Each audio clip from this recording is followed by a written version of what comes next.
Hello and welcome to Chirp-Chirp Creations, the new YouTube channel and Facebook page dedicated to bringing you art projects you can do at home with supplies that are easy to get and lessons that are fit for all ages. Our YouTube channel will host all of our videos created by the fabulous future art teachers of Ball State University. We'll share these videos to our Facebook page where you can share your creations with the Chirp-Chirp community. My name is Brendan Coyonis and it is my pleasure to bring you our first episode, Unusual Art Supplies, Getting Creative About Getting Creative.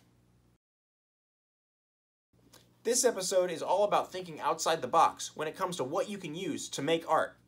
The project for this episode is special because I'm going to ask you to help make us a profile picture that we can use for our YouTube channel and Facebook page. You're going to do this using materials that you wouldn't normally think of as art supplies.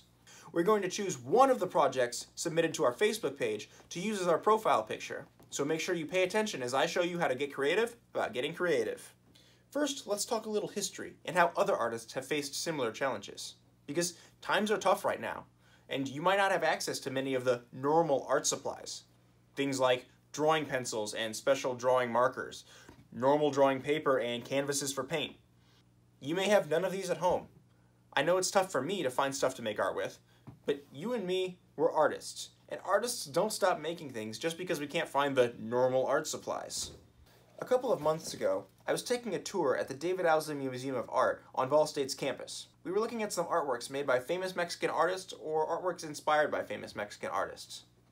I was taking the tour when I saw a couple of artworks like this on the wall. The museum host explained to us that these artworks were made by Diego Rivera while he was in prison serving time for participating in a strike for fair wages, or fair pay. He made these prints by carving into blocks of wood that his friends had snuck into him while he was in prison. Then he could sneak these blocks back out and his friends could print hundreds of these things. If you've ever tried printmaking, you'll know what I'm talking about.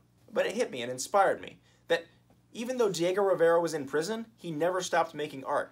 He still found a way. And now thinking about it, artists have been figuring out inventive ways to make art for almost as long as humans have been around. You may have heard of the Lascaux caves, or those famous cave paintings discovered in France that are some of the earliest artworks known to man. Early humans made these cave paintings using natural colors made from charcoals and ground up berries and fruits, using mosses and clumps of hair to paint them onto the sides of the caves. Even these early humans found a way to make art when all they had around them was the natural materials in their environment. And you can find examples of artists using unexpected materials all around you. All you have to do is check TikTok.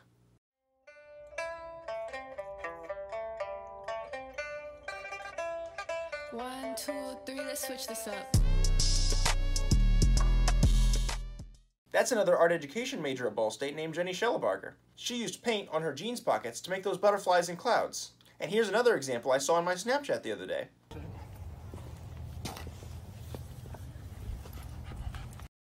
That artist's name is Manny Guerra, a friend of mine, and he used pieces of charcoal that he found to make drawings on the sidewalk. And that gets us to our big question of the day. What does it mean to draw? To me, all drawing means is to make marks on something. Whether that means using ink on paper, or if you're like me when I was a kid, using crayons on the wall. Don't do that, you'll get in huge trouble. In museums, you'll see artists using charcoal or pastels to make marks on paper. And sometimes you'll see Instagram artists using marker or pencil to make marks on a paper. These things like markers and pastels and pencils on paper are all examples of art materials. But there's no rule that says you can only use these materials to make a drawing. Sidewalk chalk and your driveway aren't normally things you see listed in the media section of artworks at art museums, but they're something that we use to make art all the time.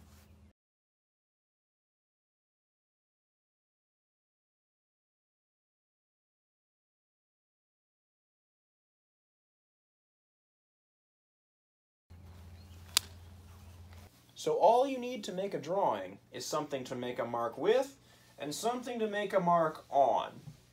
Now, one time I tried to make pancake art, like those artists you see on Instagram and TikTok, but it didn't turn out very well for me.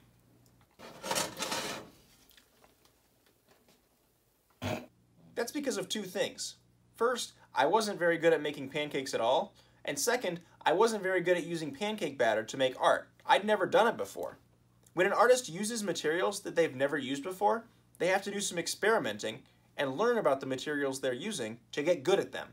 That's what you'll need to do before you make your project.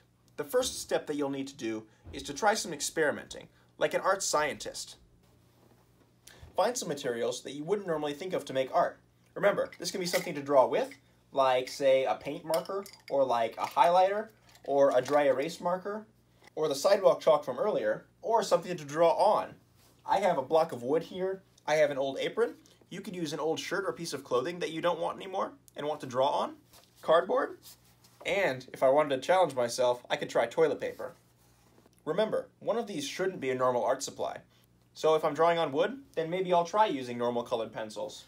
If I'm drawing on paper, maybe I'll try highlighters, which you normally wouldn't think of to make art with. Or you can try both, like soap on a mirror. You'll need to do some experiments and learn something from these experiments. Here are 3 things you could try. Try making a bunch of lines, and try different kinds of lines, whether they're quick and straight, or long and wavy. Try pressing hard versus pressing softly. Try going light to dark, like you would shade with a pencil.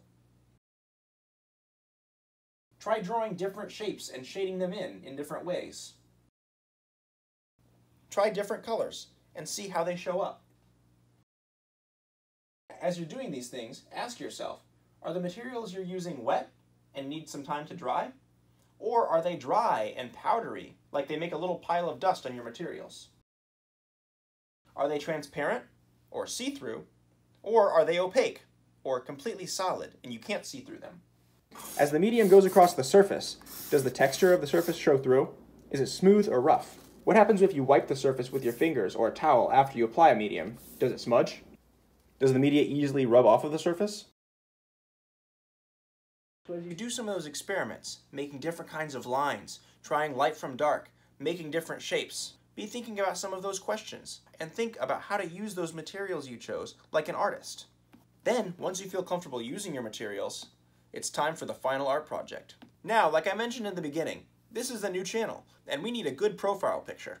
So I'm challenging all of you to use those materials that you chose and experimented with to make an artwork that we can use as our profile picture for Chirp-Chirp Creations.